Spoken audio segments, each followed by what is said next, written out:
Berikut, udahlah Pak Prabowo misalkan ya, kami dari sebuah organisasi yang independen melihat kondisi ekonomi ini, ikutilah tuntutan rakyat. Apa itu? Adili Jokowi, tangkap semua koruptor.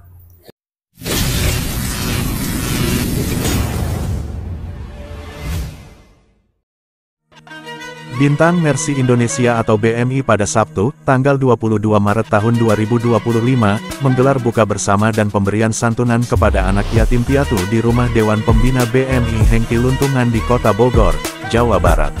Acara ini dihadiri kader BMI dari berbagai daerah, antara lain dari Sukabumi, dan juga dihadiri banyak tokoh dari kalangan sipil dan purnawirawan TNI.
Assalamualaikum warahmatullahi wabarakatuh.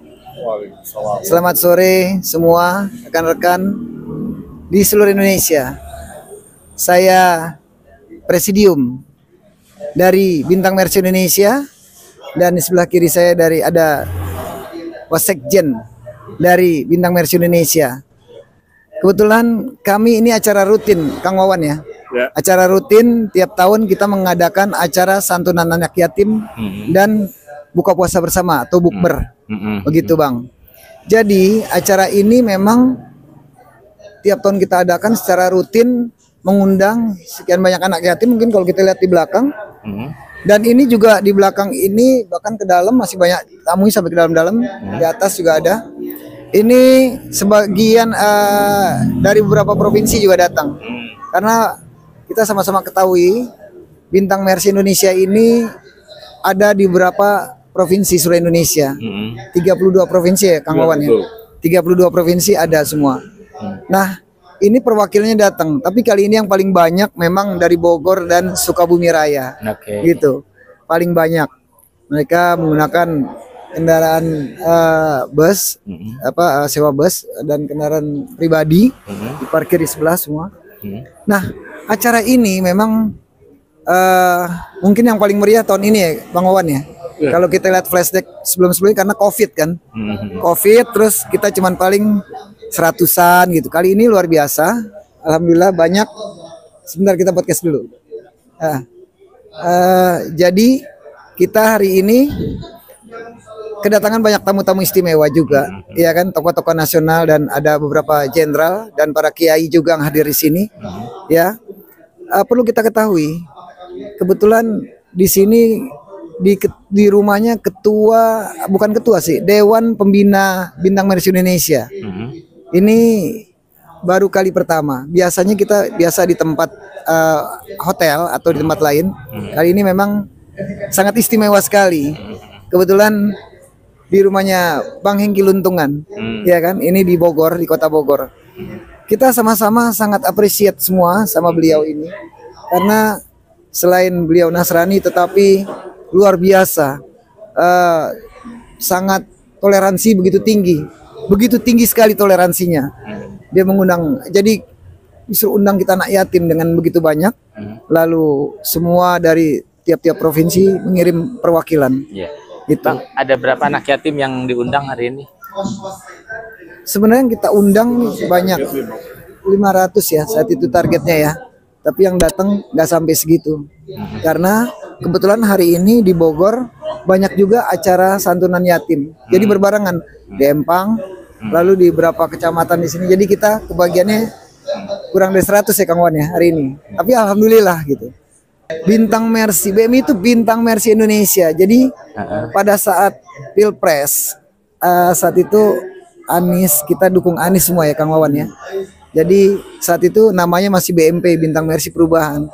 Saya juga saya masih menjadi anggota biasa saat itu, diundang untuk bergabung. Kebetulan kita satu frekuensi juga sama, pengen saat itu perubahan, benar-benar perubahan.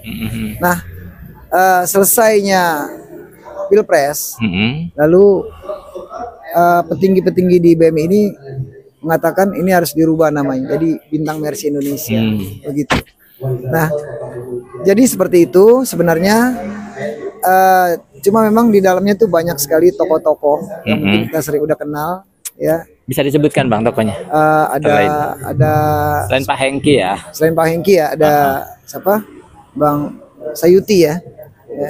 Ya, Bang Sayuti, lalu ada Bang Hasrul Harun, lalu ada Bang Hasril Hasan, itu dari alumni UI angkatan 66 rata-rata ya. Lalu ada lagi Bang Yosudarso, gitu kan, dan beberapa jenderal, gitu, yang tidak kita bisa sebutkan satu persatu ini, gitu. Banyak ya tokoh-tokohnya. Visi misinya apa sih Bang kalau BMI ini? Bang Wawan ya sebagai sekjen jelasin visi misinya. Ya, Bang Wawan silakan Bang Wawan. Ya, misi-misinya tentunya Visi misi ya.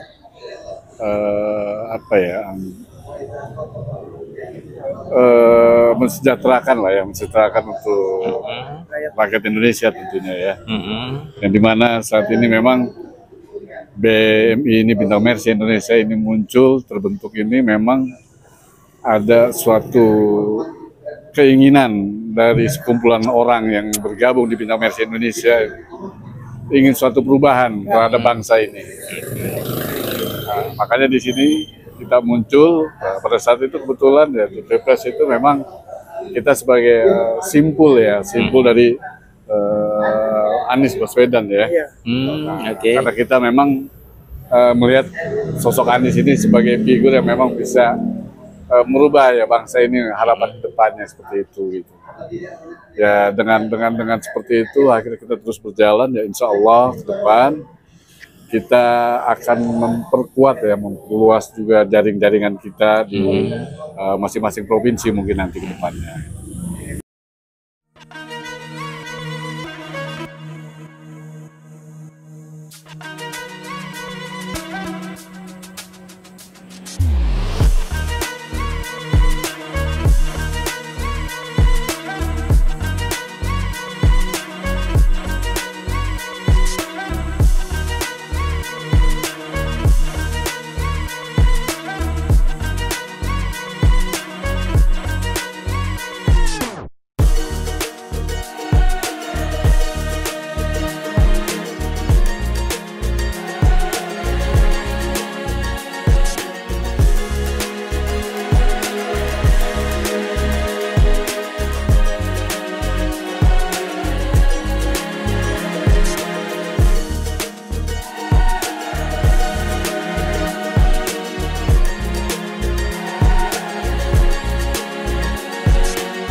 Ya, sebetulnya acara ini adalah aktualisasi daripada program buka puasa bersama dengan menghadirkan anak yatim. Sehingga undangan itu memang ada beberapa yang dari para mantan petinggi Republik, perwira tinggi, para guru besar,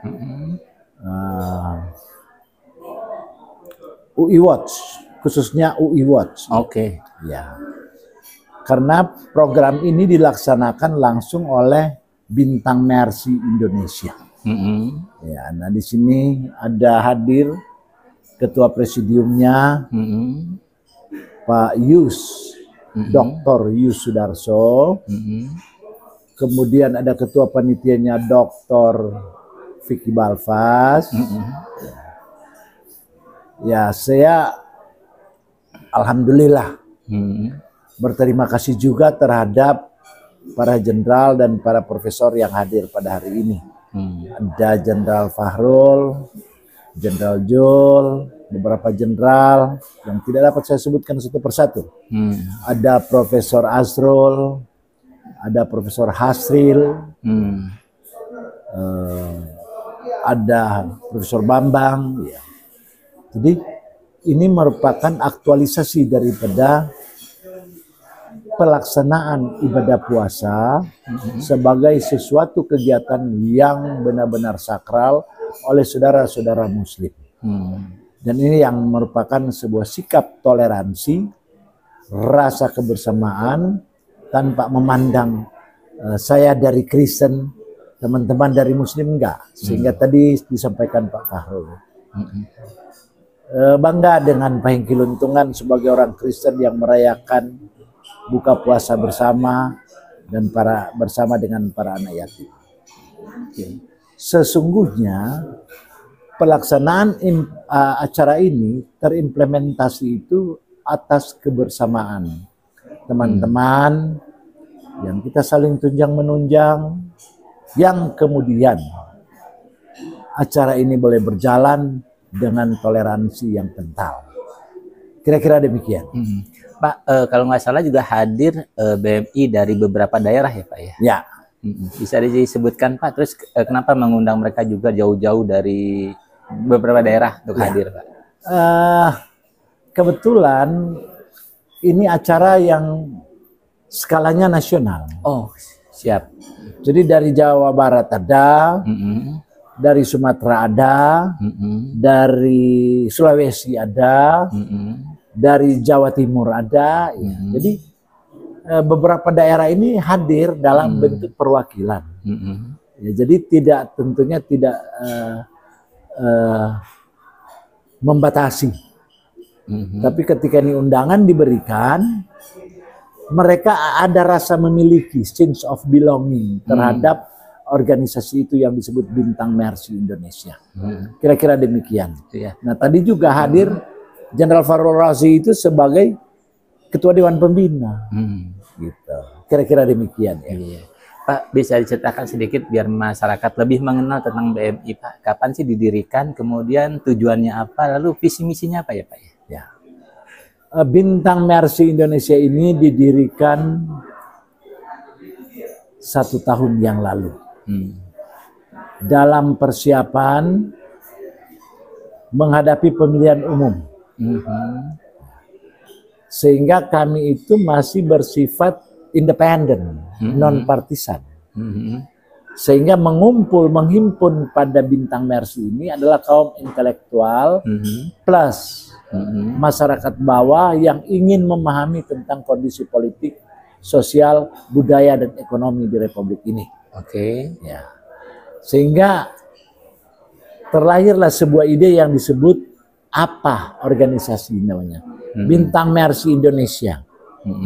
Nah, tadi banyak bertanya, kenapa pakai Bintang Mercy, itu kan lambangnya Partai Demokrat. Nah, itu dia Pak. Ya. Saya kira ya sah-sah aja ya. Wah, saya juga pendiri Partai Demokrat kok. Oh iya. Ya. Jadi kalau saya memasang ini kan bukan partai politik.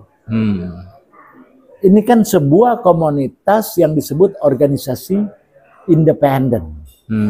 Ya boleh dong. Saya kan nggak pakai nama Partai Demokrat Indonesia. Saya pakai nama Bintang Mercy walaupun lambangnya itu sama. Tapi konotasi apa yang ada itu tidak sama, karena Bintang Mercy Indonesia adalah sebuah organisasi independen yang berskala nasional, bukan partai politik. Kira-kira demikian. Visi misinya apa Pak? Visi misi kita ini kan pertama masalah sosial, mengembangkan perekonomian rakyat melalui UMKM, pertanian, perikanan, dan terkait dengan persoalan-persoalan seperti itu. Saya kira demikian. Ya. Pak, tadi kan disebutkan bahwa ini juga menyongsong untuk 2029 gitu ya. Apakah itu artinya BMI ini ke depan akan menjadi partai politik atau seperti apa Pak? Saya tidak mengatakan bahwa BMI akan menjadi partai politik. Enggak. Nah, Sementara ini sampai saat ini bahwa BM ini Bintang Mercy Indonesia masih bersifat independen sebagai sebuah organisasi yang berskala nasional. Kalau kemudian suatu waktu dia akan menjadi partai politik, itu nanti what the next? Ya, tetapi misi kita adalah bagaimana menjalankan, mengaktualisasikan program pemerintah di bidang pertanian, ekonomi kemasyarakatan, perikanan, dan yang terkait. Kooperasi dan segala macam. Kira-kira demikian. Satu pertanyaan lagi, Pak, kan saat ini banyak orang yang mengeluhkan situasi kondisi negara saat ini. Ya. Banyak yang menginginkan perubahan. Kira-kira peran apa yang bisa diambil oleh BMI untuk mungkin memperbaiki keadaan ini, Pak? Nah, kami memberikan beberapa program masukan kepada pemerintah. Kondisi ekonomi saat sekarang tidak sedang baik-baik saja. Oke. Sebagai organisasi non-partisan dan independen, melihat ini secara profesional. Oke. Bahwa Indonesia sedang tidak baik-baik saja. Ternyata pada saat turunnya ISG, indeks saham, nah ini kan merupakan cikal bakal akan terlahirnya sebuah kehancuran ekonomi. Ya. Apakah ini ada keterkaitan dengan Danantara atau tidak? Sekarang posisi dolar bukan turun. Betul. 16.700 loh. Nah, apa yang harus kita lakukan? Tetapi memberikan support kepada pemerintah, tolong dong ditahan persoalan ekonomi ini. Karena ekonomi, sosial, dan politik itu tidak bisa dipisahkan. Dan ini adalah persoalan-persoalan yang terkait dalam koridor hukum. Bisa dibayangkan 1.000 triliun kasus Pertamina. Nah itu Mana yang ditahan, siapa yang melakukan? 300 triliun kasus timah. Mana, siapa yang melakukan? Mana? Sekian ratusan triliun itu lenyap begitu saja. Dan yang hanya diambil adalah orang-orang kecil, yang hanya menjadi pion. Terus aktor intelektualnya mana? Nah, sekarang dari sisi hukumnya, apakah Jaksa Agung mampu melakukan itu? Nah, Jaksa Agung bagian daripada birokrasi pemerintah yang dibawa langsung oleh Presiden. betul. Apakah Pak Prabowo berani untuk memerintahkan Jaksa Agung? Akan ku kejar seluruh koruptor itu sampai ke Antartika. Benarkah itu? Iya. Nah ini kan pertanyaan. Betul, Pak.